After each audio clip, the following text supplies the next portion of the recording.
है गाइस। तो आज बिल्कुल भी ब्लॉग शूट नहीं हो पाया क्योंकि आज इतना स्पेशल डे था।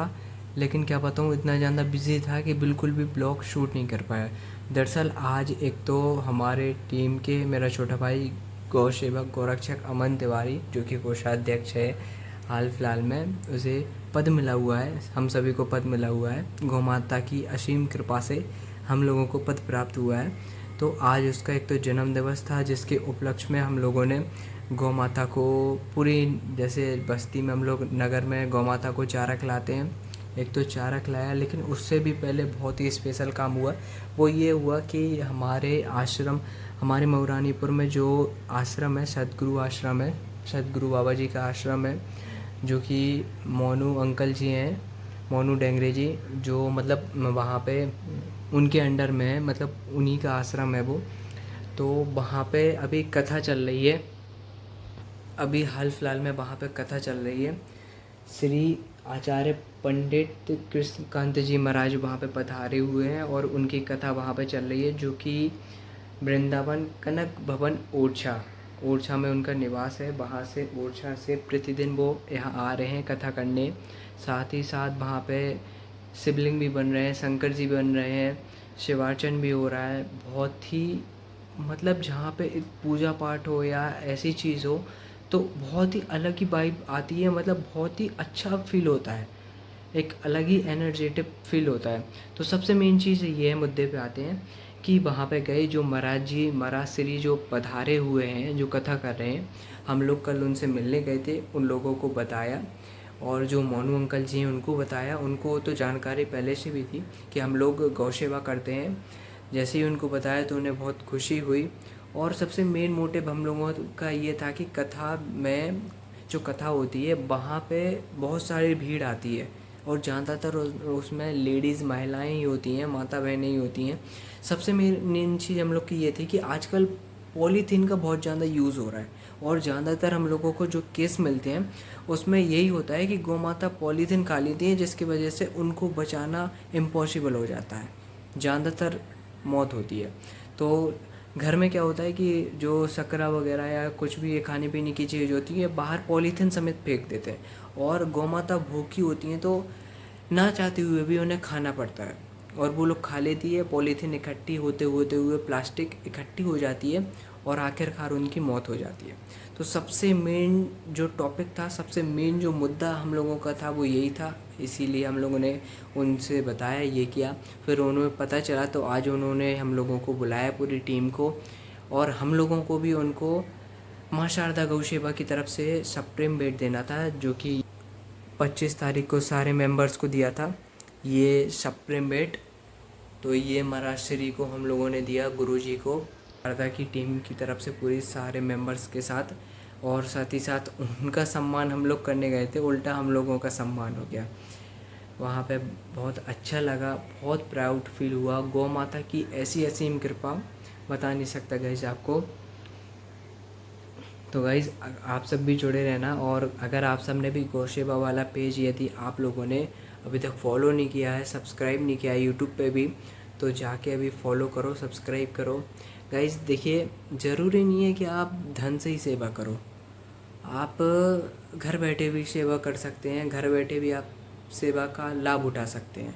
आप मात्र वीडियो को शेयर कर सकते हैं, फॉलो कर सकते हैं, पेज को फॉलो कर सकते हैं। 3 लोगों के साथ, मात्र 3 लोगों के साथ अगर आप शेयर करेंगे तो भी आप लाभ कमा सकते हैं। कई बार भी ऐसा होता है कि कई ऐसी वीडियो होती हैं जिन पे गौ माता के ऊपर बहुत ज़्यादा अत्याचार होता है। तो मात्र अगर आप सोशल मीडिया पे सपोर्ट करके भी आप हमें सहयोग कर सकते हैं।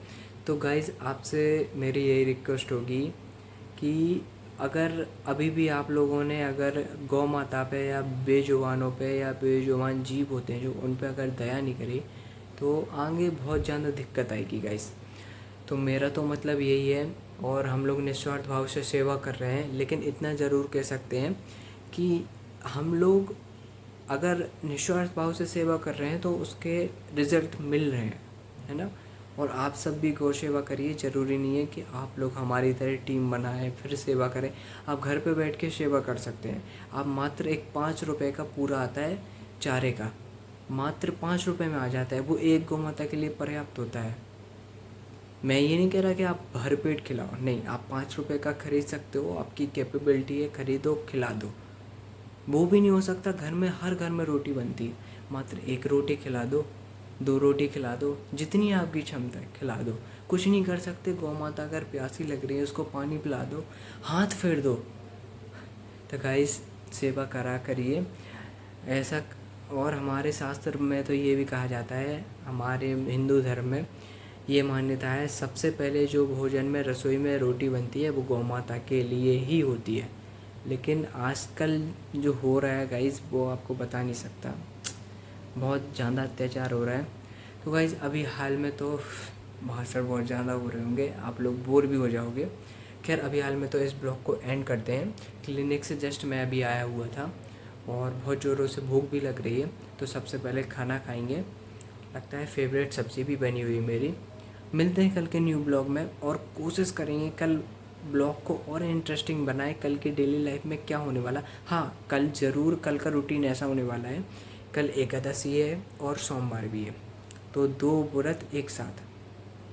तो कल सबसे पहले रेडी होके नहा धो के जो भी मेन अपने काम है वो पूरे करके 12 या 1 बजे के बीच में हम लोग कल वहीं जाने वाले हैं, आश्रम। क्योंकि मुझे ऐसी जगह बहुत अच्छा लगता है, जैसे शिव मंदिर हुआ, अगर शिव जी का कोई कार्य हो रहा है, या कथा भागवत हो रही है, या शिव पुराण की कथा हो रही है, या फिर शंकर जी बन रहे हैं, या फिर महामृत्युंजय का जाप हो रहा है, मतलब ऐसी जगह पे बहुत ही एनर्जेटिक फील होता है और बहुत अच्छा लगता है।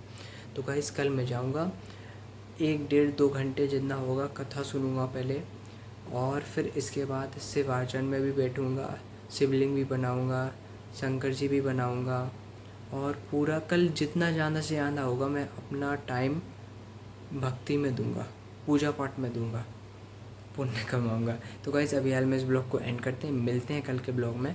कल बहुत ही इंटरेस्टिंग ब्लॉग आपके सामने लाएंगे, पूरा जो मैं कल डेली लाइफ में करूँगा वो आप सबके सामने लाऊंगा। तो अभी हाल में इस ब्लॉग को एंड करते हैं।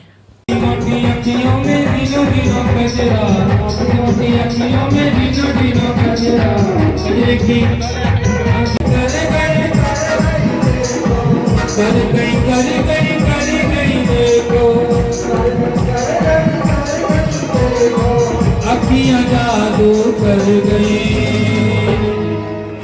रसिक बिहारी जी।